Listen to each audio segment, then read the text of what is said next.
Buckle up, seekers of the spiritual realm. Today, we are diving deep into the mystical waters of MindFlow to connect with our ever-elusive spirit guides.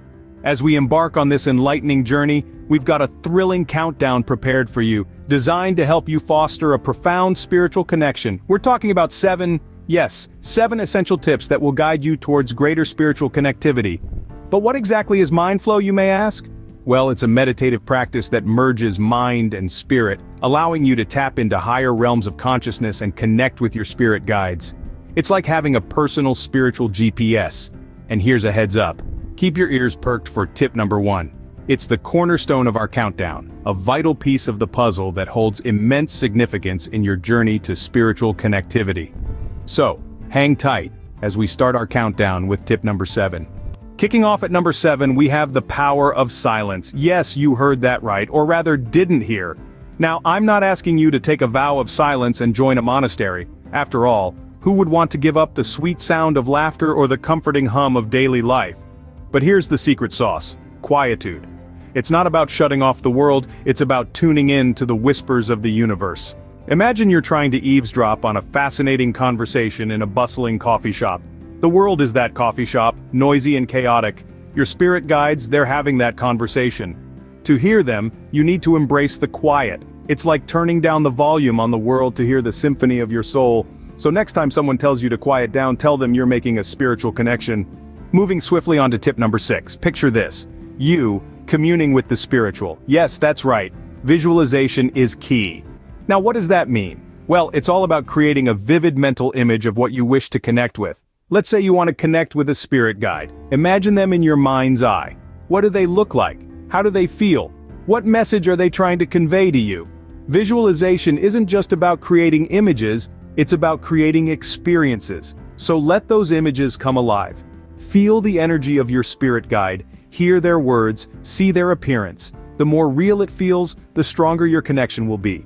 This is not about forcing images into your mind, it's about allowing your subconscious to create them for you. So let go, relax, and let the images flow. Remember, seeing is believing, even if it's just in your mind. Halfway through our countdown, we're hitting tip number 5. It's time to get technical with MindFlow Techniques. Imagine your mind as a river. It's constantly flowing, but sometimes we need to direct it to the right channels. Enter MindFlow Techniques. These are like the steering wheel for your mind boat. They can help you navigate towards your spirit guides.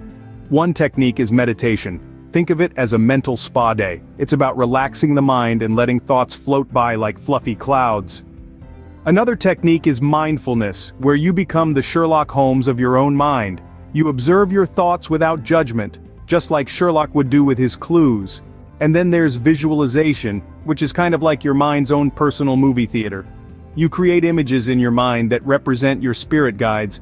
Remember, practice makes perfect, so keep those MindFlow techniques flowing. At tip number 4, we find patience. No, not the kind you need when you're stuck in traffic. We're talking about the kind of patience that's akin to a gardener waiting for seeds to sprout and blossom. You see, connecting with your spirit guides isn't a one-and-done deal. It's not like ordering a pizza and expecting it to arrive piping hot in 30 minutes. It's a process, a journey, a spiritual expedition. And like any worthwhile journey, it takes time. But here's the kicker. This time isn't spent idly. It's filled with growth, self-discovery, and deepening connections. It's about shifting away from our fast-paced, instant gratification culture and embracing the slow, steady, and rewarding path of spiritual enlightenment. Remember, Rome wasn't built in a day, and neither is spiritual connection. So when you're feeling frustrated or stuck, take a deep breath and remember that good things come to those who wait. Patience isn't just a virtue, it's your ticket to a deeper spiritual connection. On to tip number 3, it's time to open up. No, we're not talking about sharing your deepest secrets. We're referring to opening your mind and spirit to the gentle whispers of your guides. Imagine it like tuning into a radio station, but instead of catching the latest hits, you're tuning into spiritual guidance. Being open doesn't mean you'll start hearing voices out of the blue. It's about being receptive to subtle signs and synchronicities. Perhaps a recurring number that seems to follow you everywhere, or a bird that lands on your windowsill each morning. These might be your spirit guides trying to get your attention. Now, I know what you're thinking. Is my spirit guide a bird now? Well, not exactly. But they can use the natural world to communicate. And remember, this isn't a one-way street. You can also send out your thoughts and intentions. So, keep your mind open and your spirit receptive. You never know when your guide might drop in for a chat. Just a step away from our top tip, we have tip number 2, keep those vibes high and positive. Now, you might be thinking, why so much emphasis on positivity? Well, let me tell you, it's like trying to throw a party in a haunted house. You can invite the guests, arrange the snacks, but if the ambiance is all doom and gloom, no one's gonna stick around, right? Same goes for connecting with your spirit guides. They thrive in an environment of positivity and love. So, make your inner world a place of joy, a place where they would love to hang out. It's like throwing a cosmic party and you're the host. Just remember, no one likes a Debbie Downer. So, banish those negative thoughts and replace them with positivity. Laugh a little or a lot, love more, and embrace the goodness around you. Remember, your spirit guide is more likely to show up at a party than a pity parade. And finally, the moment we've all been waiting for. Drum roll, please. Tip number 1 is regular practice. Now don't roll your eyes just yet. I know, it sounds like the advice your piano teacher used to give you, but hear me out. Regular practice is the golden ticket to connecting with your spirit guides. It's like going to the gym. You don't expect to lift 200 pounds or run a marathon on your first day, right? Well, unless you're some kind of superhuman, which in that case, kudos to you. Just like building muscle, establishing a connection with your spirit guides requires time, dedication, and consistency. It's not a one-and-done deal. It's a journey, an ongoing conversation. And just like any good conversation, it requires active participation and regular check-ins. Imagine if you only talked to your best friend once a year. You'd probably spend most of the time catching up on what you missed, and less time deepening your connection. Now apply that same logic to your spirit guides. The more you practice, the stronger your bond becomes. But remember, this isn't a race. It's not about who can connect the fastest or the strongest. It's about finding a rhythm that works for you. Some days you might feel a strong connection. Other days it might feel like you're dialing into a radio station with bad reception. That's okay, it's all part of the process. As the old saying goes, Rome wasn't built in a day, and neither is a relationship with your spirit guides. So don't be discouraged if you don't hear a celestial choir or see a divine light on your first try. Keep at it.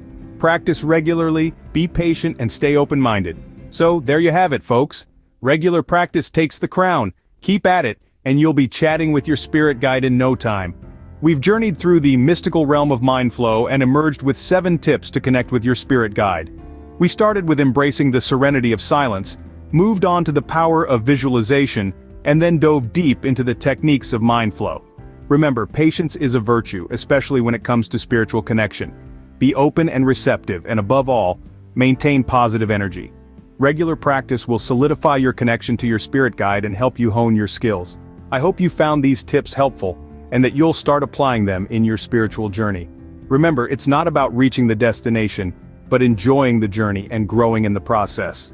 Thank you for joining me on this journey. Your time and attention are greatly appreciated. Let's continue exploring the spiritual realm together. Please don't forget to like this video, subscribe to the channel, and hit the notification bell for more insightful content. Stay tuned and stay spiritual.